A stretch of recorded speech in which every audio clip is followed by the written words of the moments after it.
Yung size nitong rice paper lampshade ay nasa 70 cm. Kung naghahanap ka naman ng alternative, meron naman siyang alternative sa TikTok na 50 cm and then sa Shopee meron ding alternative na 60 cm. Tatlo yung things na ginamit ko dito. Yung unang ginamit ko is yung E27 bulb extender. So makikita mo dun sa pinakataas, ano lang talaga yon, lagayan ng bulb, lagayan ng bumbilya. And then naglagay ako ng E27 bulb extender. So yung E27 bulb extender, mabibili mo yan sa TikTok or Shopee. Tapos ang size na kinuha ko is 60 cm. So yung 60 cm, mga dalawang ruler yon. So ganun siya kahaba. And then yung bulb na ginamit ko ay smart bulb din.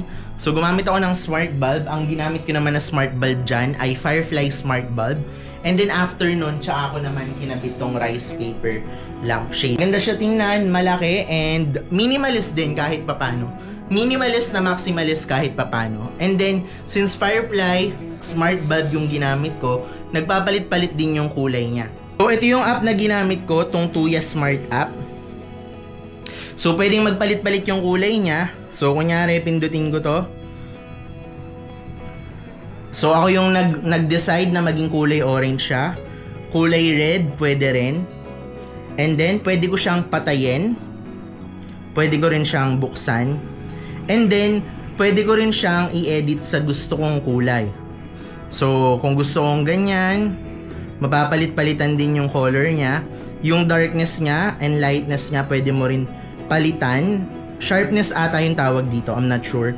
And then yung brightness din niya, pwede mo ring taasan and pwede mo ring babaan. Depende naman sa'yo. Pwede mo rin na sobrang white or yung color temperature niya is medyo warm. And then pwede mo rin i-adjust yung brightness. Dito sa scene, pwede kang mamili ng scene na gusto mo.